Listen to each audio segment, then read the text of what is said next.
There are a million ways to express yourself, but right here is the fastest, quickest way for someone to actually just do it instantaneously. People don't think twice about what they say, they just kind of say it. They can't see their faces, like they're hidden behind a screen, and so it's easier for them to say like things they wouldn't say in person.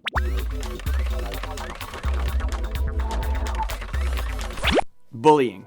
We've all seen it. We've seen it happen at school, we've seen it happen at work, we've seen it happen online. We've all seen it.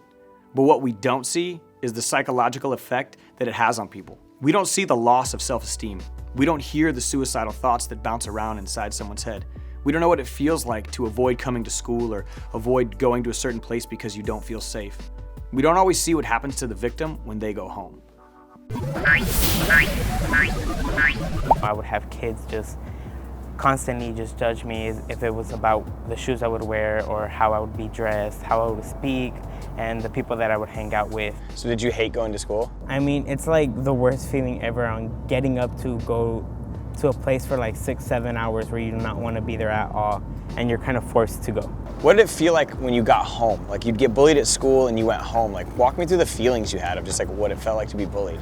I just felt like my voice wasn't heard by anyone. Like if I would speak up or try to say something, that it would immediately just get shut down. Sometimes I would start feeling like I wasn't worth it, you know? I would start just thinking to myself, am I really worth it? Do I really need to be here? And I just felt very alone at What do you the mean by moment. that? Do I really need to be here? Like, do I really need to be on this planet in general? So it made you feel like committing suicide? Like it made you feel like killing yourself? Yeah. So did you ever think, like, did you ever talk to anybody about that? I did talk to people about that, and because of them, I am here now.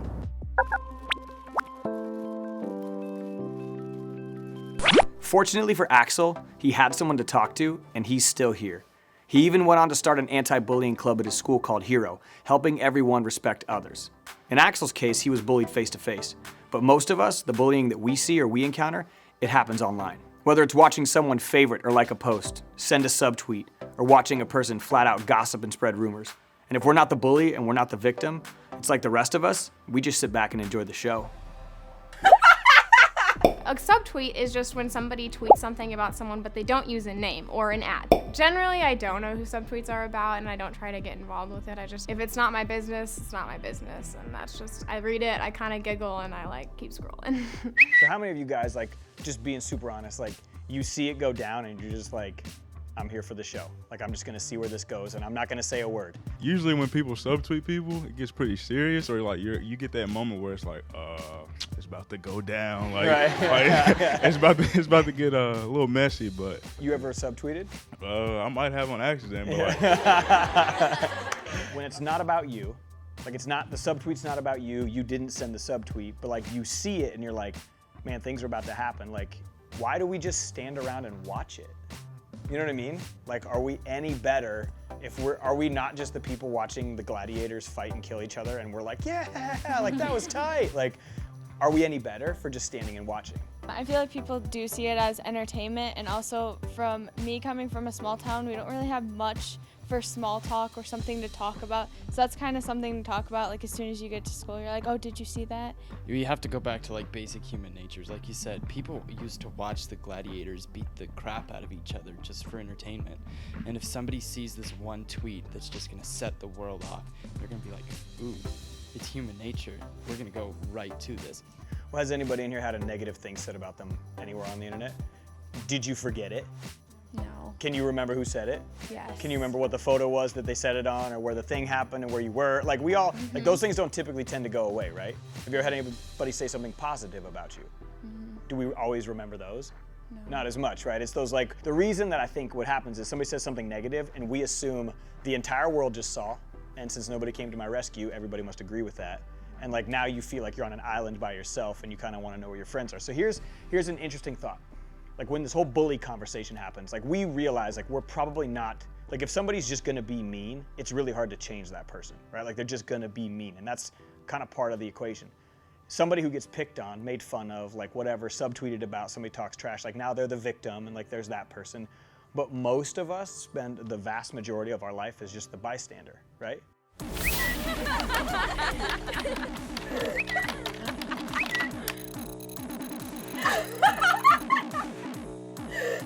I don't think people understand that just because you're not the one saying it or like you're the one tweeting it, like the people who like it, that's just as bad. Like you're still a bully. Like you're not standing up for someone, or you're not trying to like you know how it makes the person feel, so why don't you step in? People always talk about how like there's the bully and the victim, and there's this conversation around like the bystander. And Yeah. If you don't do anything, does that make you guilty too? Yeah, I think so. I think it definitely makes you guilty if you just sit there and watch and you know it's wrong. Why do you think people feel the need to do things like that on Twitter? Like, why couldn't they have said that to your face? Like, why do they have to take it to Twitter? Twitter is like an easier outlet, and it's like, you know, once you subtweet and like it's pretty clear who it's about, you know it's gonna get to them, and like you don't have to go through that effort of like approaching them. Everything's done behind the phone. Do you feel like people do it because they want to feel powerful for a moment? Yeah, I think so. I think that they saw it like as a way like to control me kind of thing, and control what people think about me, and I think people like having that control. I think that people literally like, as they're sending this tweet or as they're like typing this thing out, they think everyone's gonna see this and everyone's gonna pay attention to me and I'm gonna look so funny. You're gonna look like a savage. Exactly, and like everybody wants to be this like Bold person saying stuff.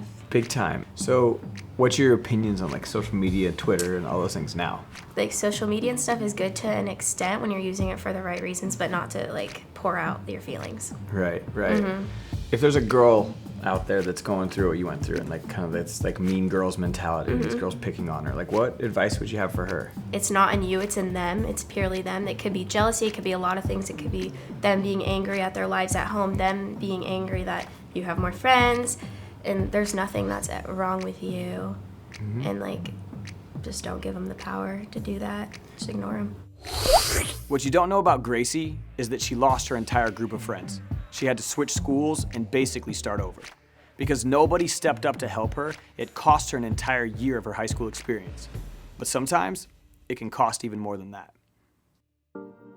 Like typical weekend, she would want to spend the night at a girlfriend's house. This particular time, she planned an evening with one of her friends and they had a party, and one of the parents wasn't home. Things fairly quickly got out of hand. At a certain time in the evening, Audrey was passed out and taken to a bedroom and sexually assaulted by 3 boys, assisted by some other young women that were her friends. The young men and women in that room took off her clothes, drew on her, and drew on her private parts, drew lewd things like so-and-so was here, arrows pointing to her private parts. After a few days at school, she found out that pictures had been taken and were circulating. This party was on the night of September 2nd, a week from the September 3rd, the Monday after Labor Day, September 10th. She was at school. When I picked her up, it was a little earlier than normal. I kept pressing her in the car on the way home, and she was kind of withdrawn and kind of angry. But when we got home, we only live about 15 minutes from school. She went in her room and I said, just, go inside and we'll talk in a few minutes. And then I went to check on her in the bathroom and she didn't answer. So I popped the door open and then I found her hanging from the shower. In a period of 5 days, this rumor campaign and bullying campaign had spread like wildfire. She never knew if there was 1 photo or 1,000 photos. To her, the entire world knew. Her whole world knew. Because she didn't know who saw them. I mean, in her mind, I think she thought the entire school had seen them. She thought her life was over. It was ruined. She had nowhere to turn. She turned to a couple of her friends. They didn't give her the support she needed at the time. She never turned to her mother. She didn't turn to me. And she felt the only way out was to take her life. She, in some ways, even though she was the victim of a crime, a horrible, horrible crime, she blamed herself for, letting that happen. Audrey needed a hero that night. She needed somebody to stand up, right? And I think we've always misused the term innocent bystander. To be an innocent bystander, you have to stand up. You have to do something. If you don't do anything, you're a guilty bystander. And if just one kid that day had stood up and said, enough's enough, Audrey would still be here. It's hard to be the one that stands up, but I think once you take this into your life as a behavior, it becomes empowering. When somebody's life's at stake, you got to do the right thing. If something has happened to you or you've seen something happen that you're not comfortable with, don't hold it in. You've got to get it out. Don't hold it in. Don't bottle it up. Once you start talking about it, it loses that power over you. And you can gain strength to take your life back. That, the bully isn't winning. All it takes is for one person to step in. Of all the kids I've talked to across the country who have been bullied, they all wanted the same thing. Someone to talk to, someone to show them that they cared, someone to let them know that they're not alone. And that's what I want you to know. You can step up and be that person. There's always going to be a bully. Somebody is always going to choose to be mean. But if you see something, you've got to do something. And I know it can be scary to confront a bully or tell someone else, but the least you can do is reach out to the victim. Shoot them a message, send them a text, give them a phone call, sit by them at school, let them know that they're not alone. And for those of you that want to sit back and enjoy the show because you think this is funny or this is entertaining to you, I want you to understand something. There are consequences to bullying. It has a cost. It makes people lose self-esteem. It can make people not want to show up to school or cause someone to take their own life. By not doing anything, you're just as guilty as the bully.